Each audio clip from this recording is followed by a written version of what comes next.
Hi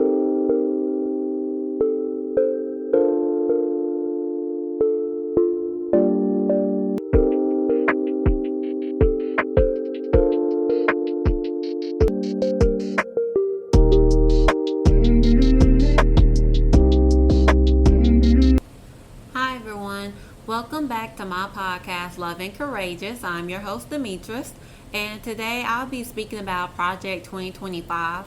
Project 2025 is a project that is organized by the Heritage Foundation, and the Heritage Foundation is a nonprofit public policy research institute, and their mission is to formulate and promote conservative public policies based on the principles of free enterprise, limited government, and individual freedom. So in other words, it's basically just white supremacy, to be honest.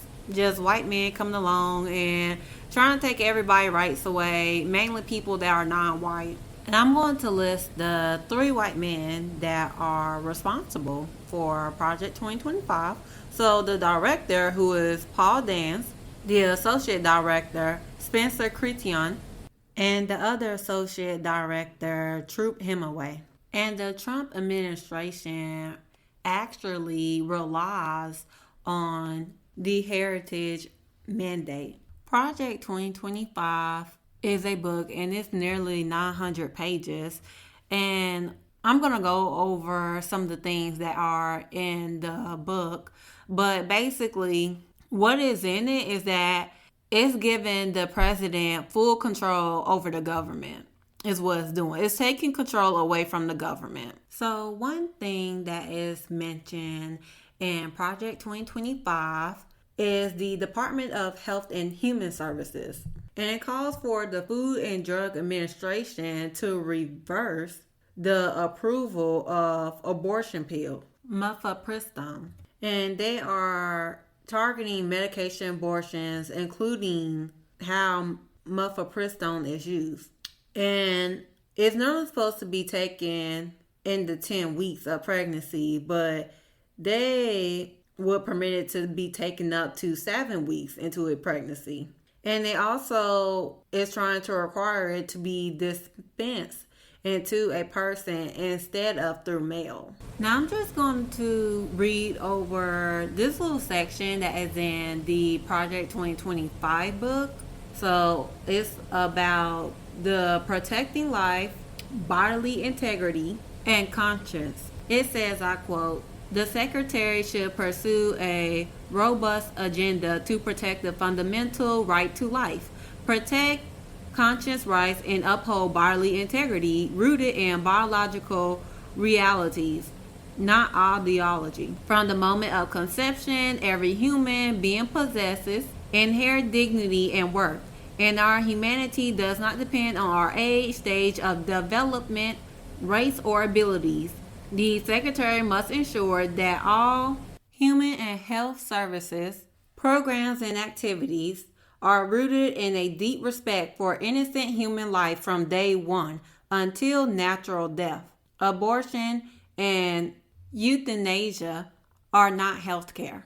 They also are saying in this project that the CDC should eliminate programs and projects that do not respect human life and conscience rights and that undermine family formation. It should ensure that it is not promoting abortion as health care. It should fund studies into the risks and complications of abortion and ensure that it corrects and does not promote misinformation regarding the comparative health and psychological benefits of childbirth versus the health and psychological risks of intentionally taking a human life through abortion.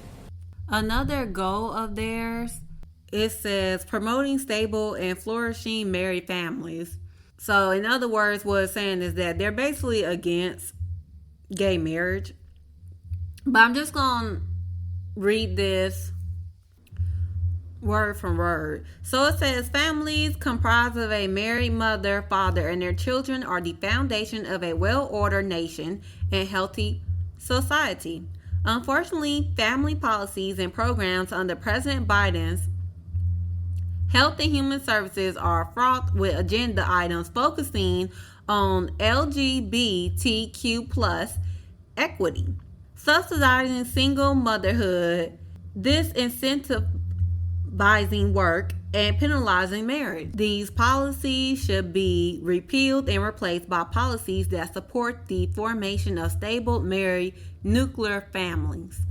Alright, so another plan of theirs is basically to cut funding for the public health agencies. So I'm just going to read this. It says, all National Institutes of Health, Centers for Disease Control and Prevention, and Food and Drug Administration regulators should be entirely free from private biopharmaceutical funding. Funding for agencies and individual government researchers must come directly from the government with robust congressional oversight. We must shut and lock the revolving door between government and big pharma. Regulators should have a long cooling off period on their contracts. It has in parentheses 15 years would not be too long. That prevents them from working for companies they have regulated. Similarly, pharmaceutical company executives should be restricted from moving from industry into positions with regulatory agencies. There's other things that they are trying to eliminate. So the Head Start program, they're trying to eliminate that. They are trying to eliminate men's preventive services from the women's preventive services mandate. And it says, I quote, in December 2021, HRSA updated its women's preventive services guidelines to include male condoms after claiming for years that it had no authority to do so because Congress explicitly limited the mandate to women's preventive care and screenings. HRSA should not incorporate exclusively male contraceptive methods into guidelines that specify they encompass only women's services. Another thing they're trying to eliminate is the Ryan White guidance allowing funds to pay for cross-sex transition support. They are saying that the HRSA should withdraw all guidance encouraging Ryan White HIV/AIDS program service providers to provide controversial gender transition procedures or gender affirming care. It's a lot of things they are trying to do. I'm just going to list a few more. So another thing they're trying to do is get rid of universal daycare. So they're trying to prioritize funding for home-based childcare. So they're trying to basically have the parents stay at home and take care of the child is what they're doing. But they're trying to fund the parents for staying at home with the kid. Another thing they're trying to do is ensure that training for medical professionals such as doctors, nurses, and doulas is not being used for abortion training. So the Human and Health Services should ensure that training programs for medical professionals are in full compliance with restrictions on abortion funding and conscience protection laws.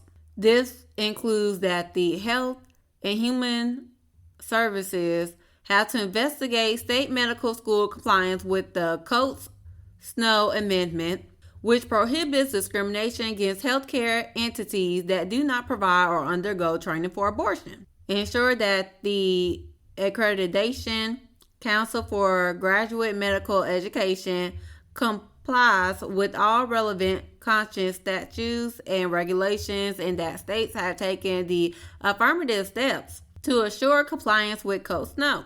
Communicate to medical schools that any abortion-related training must be on an opt-in rather than opt-out basis. Require states that receive Health and Human Services funds to issue regulations or enter into arrangements with accrediting bodies to comply with the Coates-Snow Amendment prohibition of mandatory abortion training by individuals or institutions.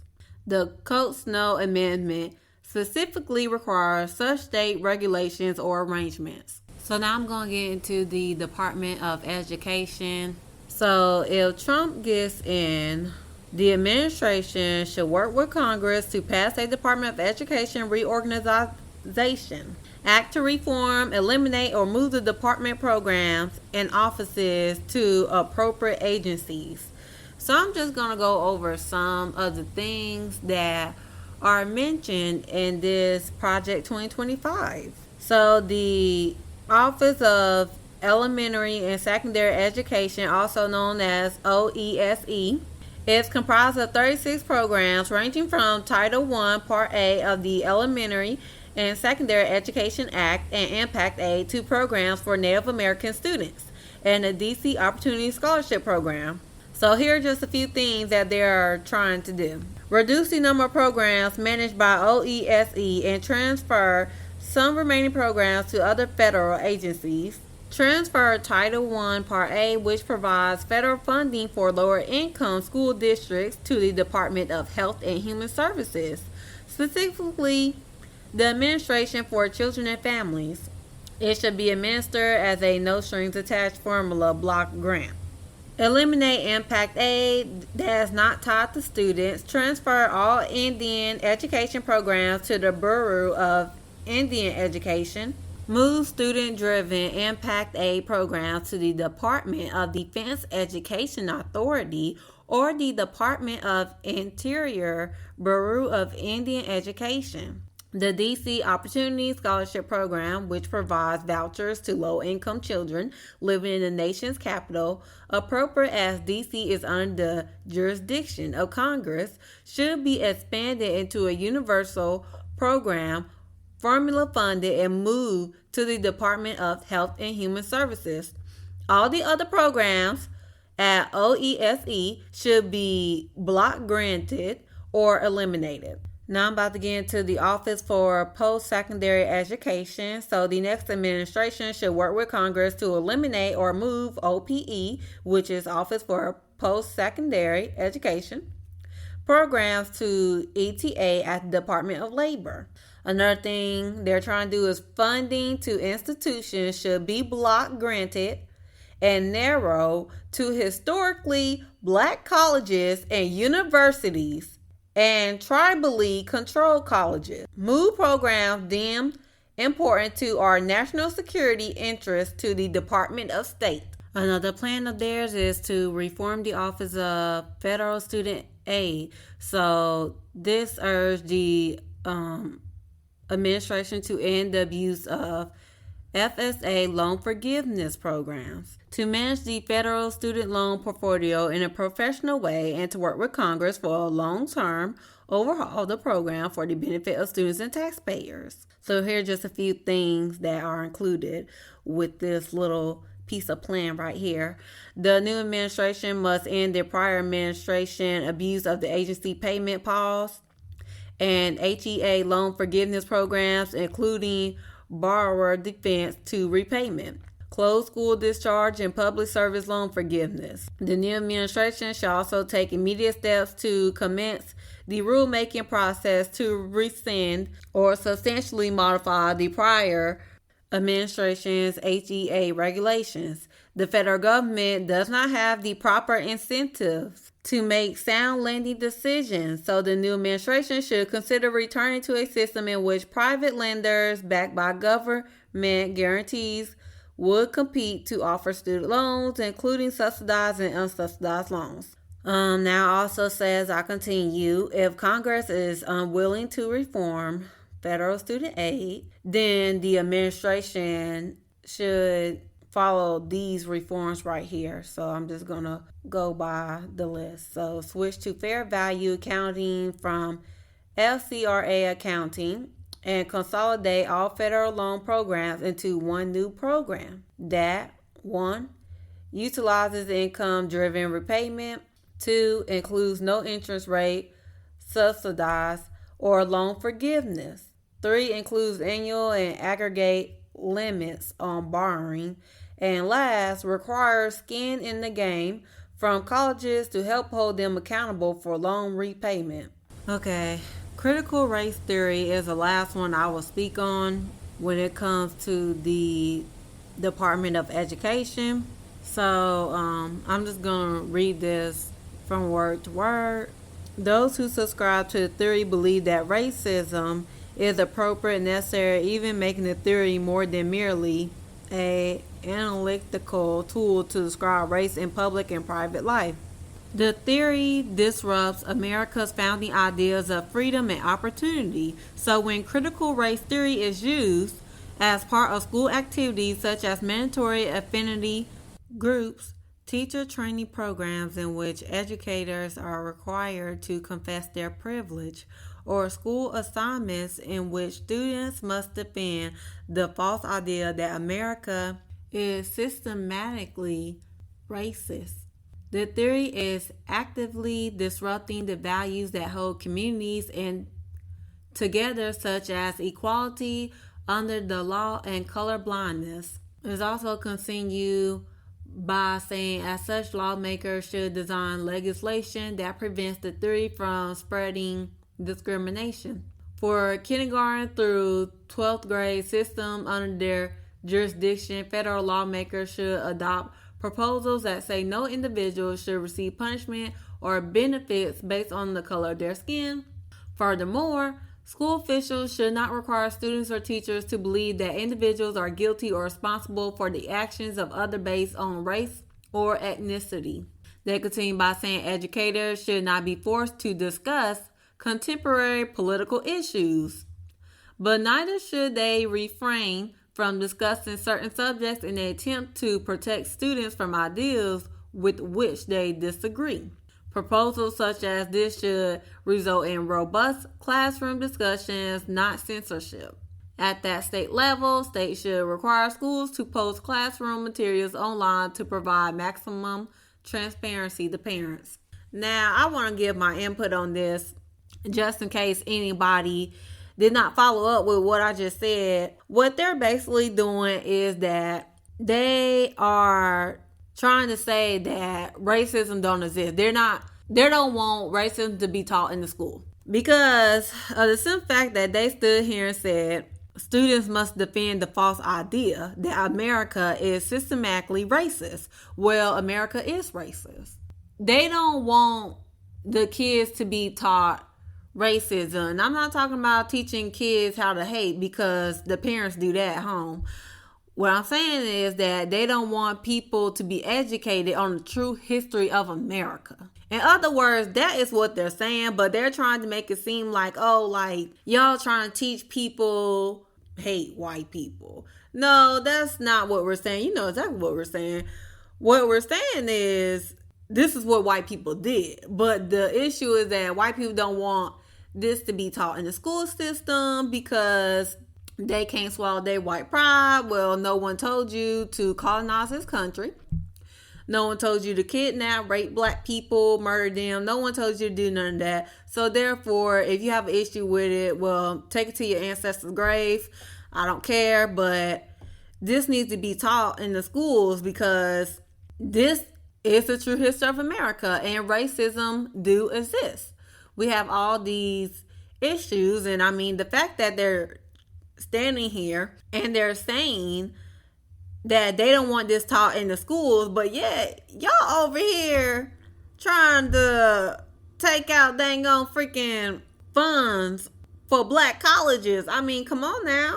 Like, let's not do this. Let's not act like what is in this crap right here is not racist, because it is. It's just the fact that they don't want people to know the truth. And also the fact that they're talking about political issues should not be discussed.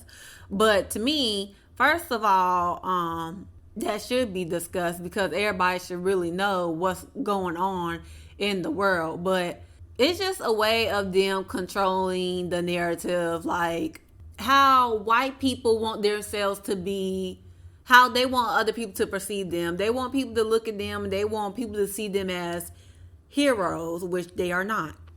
They want people to see them as good people, but they don't want the truth to be told, because if the truth is told, then everybody gonna look at them a different type of way, and they're like, we don't want to be seen as who they truly are. They don't want to be seen that way, because you have a lot of white people that are protesting and they're talking about they don't want this to be taught, in the schools. And also, this one white person had a sign up talking about some, we should consider the facts, not feelings. Uh, I'm confused on. I don't even understand what was the point of making that sign, because you talking about we should consider the facts but not the feelings. Well, sweetheart, the facts is that your people did racist stuff. So, I mean, when you do racist things, that does affect people's feelings. So, I didn't understand the sign, but a lot of white people clearly got an issue with people being taught the true history of America. That's basically what they're talking about. But they're trying to slide this underneath the rug. No, that's going to cause even a more bigger issue in this country. I mean, for crying out loud, just this plan right here is a big issue. So, I mean, no, like, racism most definitely gonna have to be taught in the schools. The true history of America needs to be taught, and that's just the bottom line. But the issue with this is that oh Lord, if Trump was to get in, pray to God he don't. The issue with this is that I can already see them doing this. They're going to take out Black history. They're going to remove that from the schools. If he gets in, they most definitely going to take this out, because what they're going to try to say is that it don't make white people feel comfortable. I don't give a damn. Hell, them saying the N-word don't make me feel comfortable. Them standing here raising their kids to be racist don't make me feel comfortable. I don't give a damn. If you want to stand here and you want to go out here and you want to kill people because of the color of their skin, you want to stand here and you want to raise your kids to be racist, well, sweetheart, guess what? The dirt you do will be told. Point blank, period. But trust and believe me, the Holocaust will most definitely be taught still. But the Black history will be out. But I just want to say this just in case anybody's confused on really what they're saying. They do not want racism and white privilege to be acknowledged, in other words. They just don't want it to be acknowledged. So now I'm going to get into the Department of Energy and related commissions. There are a few things that are in this plan that attacks climate change. It takes aim at federal agencies like the National Oceanic and Atmospheric Administration, or also known as NOAA. The agency is a component of the Commerce Department, and the policy guide calls for it to be downsized. So there are a lot of things they are trying to do. One of them is to end the focus on climate change and green subsidies, eliminate energy efficiency standards for appliances. So the agency is required to set and periodically tighten energy or water efficiency standards for nearly all kind of commercial and household appliances. This includes furnaces, water heaters, stoves, air conditioners, washer and dryers, refrigerators, dishwasher, light bulbs. They also want to eliminate carbon capture, utilization, and storage programs. Despite the recent expansions of the 45Q tax credit for carbon capture, utilization, and storage to $87 per ton, most carbon capture technology remains economically unviable, although private sector innovations are on the horizon. CCUS programs should be left to the private sector to develop. So here are a few more. They are trying to promote American energy security by ensuring access to abundant, reliable, and affordable energy, affirm a all of the above energy policy through which the best attributes of every resource can be harnessed for the benefit of the American people. Unleash private sector energy innovation by ending government interference in energy decisions. Stop the war on oil and natural gas. Allow individuals, family, and businesses to use the energy resources they want to use and that will best serve their needs. Refocus the Department of Energy on energy security, accelerated remediation, and advanced science. Promote U.S. energy resources as a means to assist our allies and diminish our strategic adversaries. Also, they want to eliminate political and climate change interference and DOE approvals of liquefied natural gas. Congress should reform the National Gas Act to expand required approvals from merely nations with free trade agreements to all of our allies, such as NATO countries. Also, focus the Federal Energy Management Program on ensuring that government buildings and operations have reliable and cost effective energy. Federal Energy Management Program should stop using taxpayer dollars to force the purchase of more expensive and less reliable energy resources in the name of combating climate change. Also, they're trying to eliminate energy efficiency standard for appliances. Also, EERE, the administration should work with Congress to eliminate all of the DOE's applied energy programs with the possible exception of those that are related to basic science for new energy technology. Taxpayer dollars should not be used to subsidize preferred businesses and energy resources, thereby distorting the market and undermining energy reliability. Also, they're trying to reduce the EERE funding. Okay, so another one that is included in this project is immigration. So they want to secure and control the border. Non-use of discretionary guest worker visa authorities to stop facilitating the availability of cheap foreign labor in order to support American workers and follow congressional intent. The secretary should explicitly cease using at least two discretionary authorities as part of his or her broader effort to support American workers. So, one, the secretary should make it clear that he or she will not use the secretary existing discretionary authority to increase the number of H-2B seasonal non-agricultural visas above the statutory set cap. The second one is secretary should not issue any regulations in support of the H2 eligible country list, the effect of which would prevent favoring certain foreign nationals seeking an H2 guest worker visa based simply on their nationality. For replacement of the entire Homeland Security Advisory Committee, the Secretary should plan to quickly remove all current members of the Homeland Security Advisory Committee and replace them as quickly. Eliminate T and U visas. Victimization should not be a basis for immigration benefit. If an alien who was a trafficking or crime victim is actively and significantly cooperating with law enforcement as a witness, the S visa is already available and should be used. Pending elimination of the T and U visa, the Secretary should significantly restrict eligibility for each visa to prevent fraud. Prioritize national security in the student and exchange visitor program. ICE should end its current cozy deference to educational institutions and remove security risks from the program. This requires working with the Department of State to eliminate or significantly reduce the number of visas issued to foreign students from enemy nations. Congress should mandate and fund additional bed space for alien detainees. ICE should be funded for a significant increase in detention space, raising the daily available number of beds to 100,000. Also, Department of Housing and Urban Development ensure that only U.S. citizens and lawful permanent residents utilize or occupy federally subsidized housing.